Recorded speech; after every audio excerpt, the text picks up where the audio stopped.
Donald MCGIBENY, Chapter 3. I Could Kill Him. I was on my way back to Jim's after having gone home to change my clothes.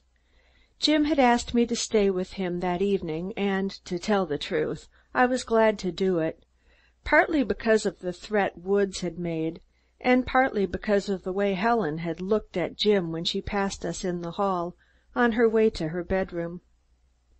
Being a lawyer, I have naturally made a pretty close study of character, and if I ever saw vindictiveness on the face of any human, it was on Helen's at that moment. I said nothing about the affair to Mother while I was at home, for she has been very frail ever since my father's death, and I thought there was no use in needlessly upsetting her. There would be plenty of time to discuss the matter after Helen left Jim. Again and again I recalled the struggle of the afternoon, and again Helen's face, distorted with anger, reappeared. Finally I decided to drive the car over to Mary Pendleton's and ask her to come spend the night with Helen. In her overwrought hysterical condition, Helen was capable of doing almost anything. Mary had been like a second sister to me. She really cares nothing for me, except in a sisterly way, but we have been together so much so and so long that Eastbrook gossips have given up speculating whether we are engaged. I'd marry her in a minute, or even less, if she'd have me, but Mary insists on treating me like a kid, calls my crude attempts at love-making silly tosh and flub-dub, which makes the going rather difficult. She was bridesmaid to Helen, and is the one person besides myself who can influence her in the least, so I felt that her presence would add ballast to our wildly tossing domestic craft. Needless to say, my own lack of self-control during the afternoon had been as unexpected as it was disappointing, but when it came to anything that concerns Jim, I'm not responsible. I rang the bell, and Mary herself came to the door, looking radiant as usual. "Hello, Bupkins!" She greeted me with that detestable nickname she has used ever since I wore rompers. "Aren't you trying for a record or something? This is twice you've called me in this month." "Mary, I'm in trouble." "Is the poor 'ittle boy in trouble and comes to Auntie Mary to tell her all about it?" She sing-songed, making a little moo as though she was talking to her pet cat. "Cut it, Mary," I said. "I'm really in trouble." "What is it, Bupps?" "Helen ran off with Frank Woods today." "Heavens, Bupps!" She was serious enough now. "Where did they go?" "They went, but they came back. Helen's home with Jim. They tried to force him to give Helen a divorce. There was an awful fight, and Woods swore that he would kill Jim unless he let Helen go. But put on your hat and coat and get your things. Helen needs you with her. I'll tell you the rest on the way over." "I'll be with you in a second," she called, running up the stairs. When Mary had snuggled down beside me in the car, and she does snuggle the best of any girl I ever knew, I told her everything, not forgetting the part where I wrenched the gun away from Woods. "Goodness, Bupps, I bet you were scared," she commented, her eyes twinkling. "Frankly, I didn't know what I was doing, or I would never have had the nerve," I laughed. "But Lord, I feel sorry for Jim." Mary's face clouded over. "So do I, Bupps, but anyone could have seen it coming. Jim was too good to her. As much as I like Helen, I will say that the only kind of husband she deserves is a brute who would beat her. That's the only kind she can love. I was with her the night before her wedding, and she confessed that if Jim were only cruel or indifferent to her, just once, that she thought she could love him to death. The only reason Helen cares for you and me was because we never paid any particular attention to her when she acted up and pouted. That is why she's mad about Frank Woods. When he came to Eastbrook, he treated her as though she didn't exist." "And if Jim were cruel to her now, do you think she would go back to him?" I asked. Mary shook her head. "No, it's different now. If Jim were cruel to her, she would probably hate him all the more for it." "Proving the incomprehensibility of woman," I jeered. "Proving the flumdability of flapdoodle," Mary responded. "If you men only put one little thought into giving a woman what she wants, instead of giving her what you think she ought to want, if you kept as up to date in your love-making as you do in your law practice, women wouldn't be the incomprehensible riddle you always make them out to be." "Well, why don't you tell us what you want?" I asked. "Silly! That would spoil it all, don't you see? Besides, we aren't just sure what we want ourselves." My spirits, which had risen considerably during our conversation, dropped with a thump when Jim's big house loomed up ahead. Already something of the unhappiness within seemed to have added a more somber touch to the outside. Have you noticed how you can tell from the face of a house what kind of life the inhabitants lead? Happiness or misery, health or sickness, riches or poverty, all show as though the walls were saturated from the admixture of life within. I sent Mary upstairs to see Helen while I went into the drawing-room in search of Jim, but there was no one there except Wicks the butler, who was lighting a fire, for though it was only September, the nights were chilly. I snatched up the evening paper to see if by any chance a hint of the scandal had crept into print. I felt sure that, as matters stood, they would not dare to put anything definite, but the Sun had a nasty way of writing all around a scandal, so that while the persons involved are readily recognized, they are quite helpless as far as redress is concerned. I noticed that Wicks had taken an infernally long time to start the fire. Although it was burning merrily, he was still puttering about, brushing up the chips and rearranging the blower and tongs. When Wicks hangs about, he usually has a question on his mind that he wants answered, and he takes that means of letting you know it. I decided not to notice him, but to force him to come out in the open and ask for once a straightforward question.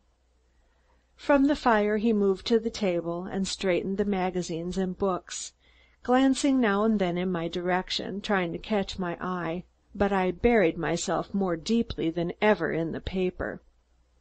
When he finally stepped back of my chair, human nature could stand his puttering no longer, so I laid down the Sun and turned to him.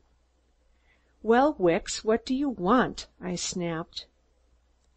Wicks looked at me with the expression of a small boy caught sticky-handed in the jam-closet. "Nothin', sir, that is, nothin'." He turned and started from the room. "Come here, Wicks," I called. "I know when you hang around the room unnecessarily, as you have been doing the last 10 minutes, that you have something on your mind. Now, out with it." "I was merely going to ask, sir, if I had better begin looking after another place, sir." That was an extraordinary question. Wicks had been with the Feldersons ever since they were married. "What put that idea into your head, Wicks?" He was far more confused than I had ever seen him. "Meanin' no disrespect, sir, and I don't mean to be inquisitive 'bout what doesn't concern me, but I couldn't help hearin' a bit of what took place this afternoon, sir." Good Lord! I had forgotten there might be other witnesses to the scene of the afternoon besides myself. "Do the other servants know about this, Wicks?" "I think they do, sir, seein' as how Mrs. Felderson has been actin' and talkin' so queer." "What do you mean?" I demanded. Wicks struggled for composure. The subject was evidently most distasteful to his conservative and conventional British nature. "It was Annie, Mrs. Felderson's maid, sir, that upset the servants. When she came down from upstairs, she said as how Mrs. Felderson was ragin' and rampagin' around her room, sayin' that if Mr. Felderson didn't give her a divorce, she'd do violence to him, sir." "Did Annie hear her say that?" I questioned. "She says so, sir." The whole thing was so monstrous that I gasped. For this awful dime novel muck to be tumbled into the middle of my family was too sickening. My sister running away from her husband with another man, and now threatening in the hearing of the servants to kill him unless he gave her a divorce, disgusted me with its cheap vulgarity. I hid it as best I could, but the tempest inside me was brewing. "Wicks, Mrs. Felderson is not well. Tell the servants that she is greatly depressed over an accident that happened to a friend. At the present time she is so upset over that she really doesn't know what she's saying. Quiet them in some way, Wicks, and tell Annie to stay with Mrs. Felderson." "Very good, sir," and he started to leave. "And Wicks?" "Yes, sir."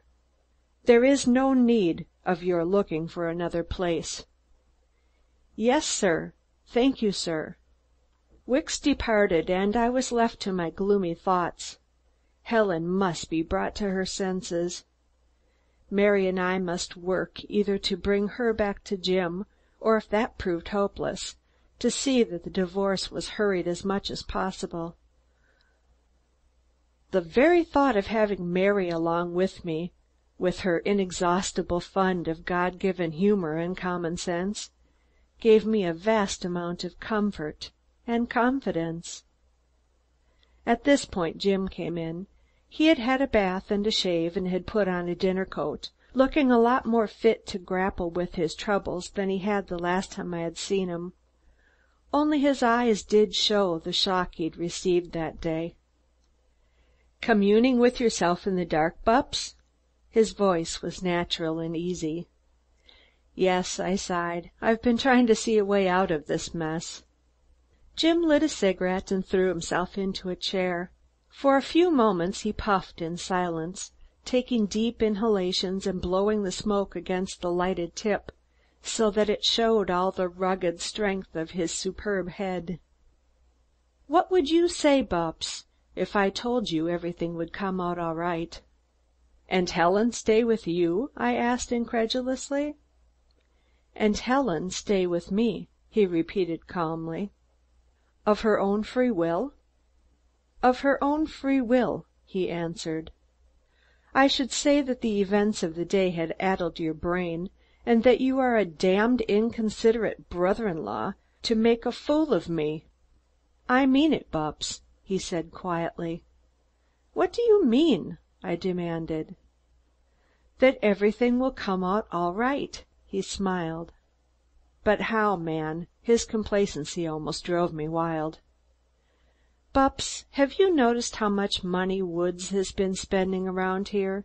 His extravagant way of living? Where do you think that money comes from?"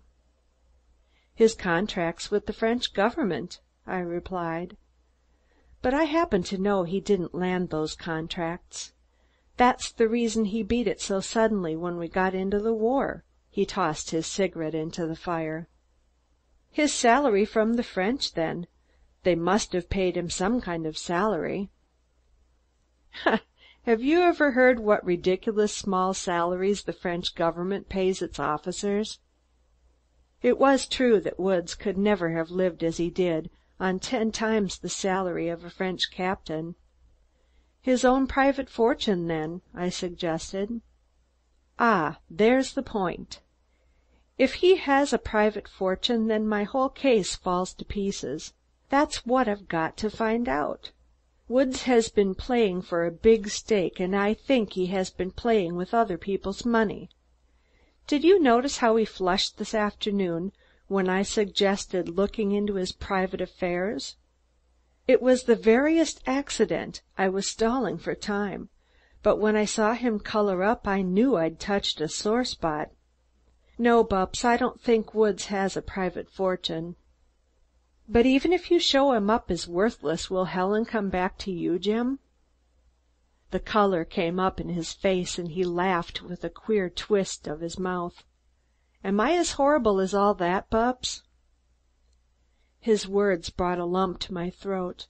I went over to him and almost hugged him. Jim, you're such a peach, damn it all. I heard light footsteps behind me. Oh, Bupps, laughed Mary, if you'd only make love to me in that ardent fashion, I'd drag you to the altar by your few remaining hairs. I stood up, blushing in spite of myself.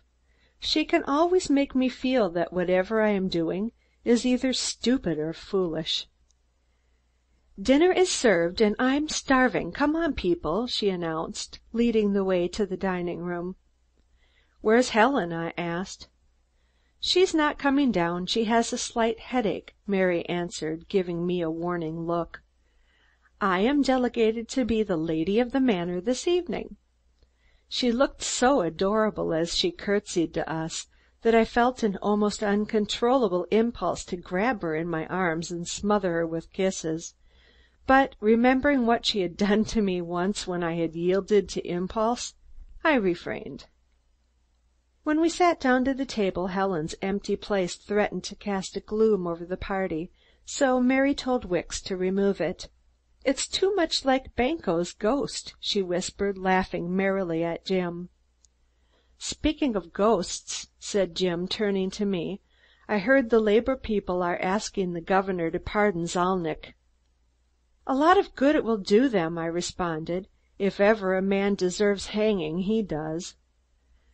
I know, but labor is awfully strong now, and with the unsettled social conditions in the state, a bigger man than Governor Fallon might find it expedient to let Zalnitch off. Who is Zalnitch? Don't think I've met the gentleman, Mary said. He's a Russian who is supposed to be the ringleader of the gang that blew up the Yellow Funnel steamship piers in 1915, I explained. Do you mean to say he hasn't been hanged yet? Yes, Jim answered, and what's more, I'm afraid he's going to be pardoned. Not really, Jim? I inquired. Yes, I'm almost sure of it. Fallon is a machine man before everything else, although he was elected on a pro-American ticket. They are threatening to do all kinds of things to him, just as they threatened me, unless Zalnitch goes free, and I think Fallon is afraid of them. Not physically, perhaps, but politically. He wants re-election. Jim had helped the prosecuting attorney convict Zalnitch. In fact, it was Jim's work more than anything else that had sent the Russian to prison. At the time, Jim had received a lot of threatening letters, just as every other American who denounced the Germans before we entered the war had received them. Nothing had come of it, of course, and after we went in, the whole matter dropped from public attention. Zalnitch had been sent to prison, but his friends had worked constantly for commutation of his sentence. With labor's new power, due to the fear of Bolshevism, they were again bringing influence to bear on the governor. Wicks had removed the soup plates and was bringing in the roast when Annie appeared. The girl was both frightened and angry. Mr. Felderson, Jim looked up. What is it, Annie? Will you come upstairs, please, sir? Mary pushed back her chair. I'll go, Jim.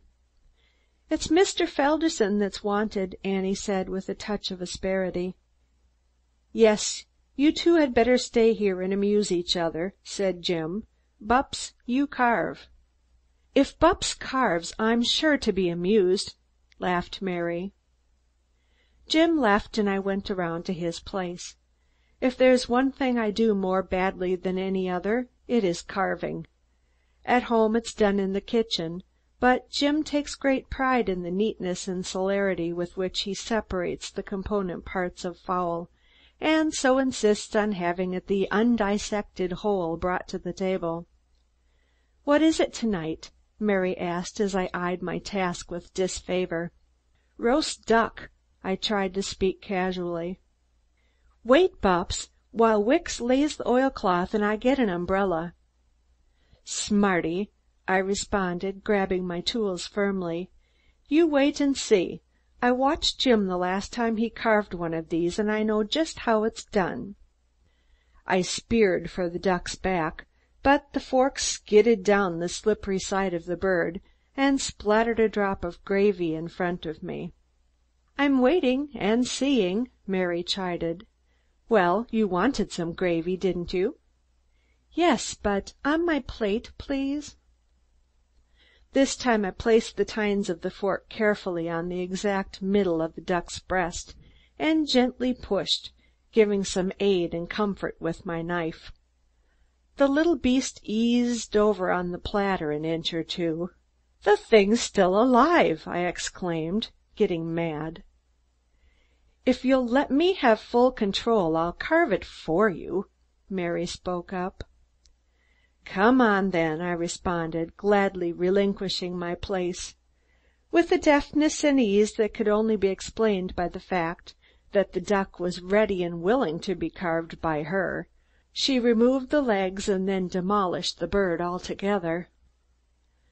There was the sound of voices raised in altercation upstairs, the slamming of a door and the patter of feet rapidly descending the steps. The next moment Helen burst into the room. She was fully dressed for going out, and was pinning her hat with spiteful little jabs. "Will you take me home, Warren?" Mary left me and went over to her. "What has happened, Helen?"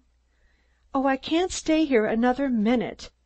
It is bad enough to have to stay in the same house with a man you loathe, but when a husband bribes his wife's servants to spy on her and watch over her as though she were a dangerous lunatic." Her eyes were blazing. Mary put her arm around her and tried to quiet her. "Helen, dear, you don't know how ridiculous this is. No one is spying on you." Helen tore herself away. "That's right, stand up for him. You're all against me, I know. The only reason Warren brought you here was to try to talk me into staying with him. Well, I won't, you understand. I won't. I hate him. I could kill him. If you don't take me home, Warren, I'll go alone." She was almost hysterical. "Have you thought what this would do to Mother?" I asked. "She doesn't know you've quarreled with Jim. If she found out you were contemplating divorce, it would kill her. You know how weak she is." I heard Jim's heavy tread coming downstairs.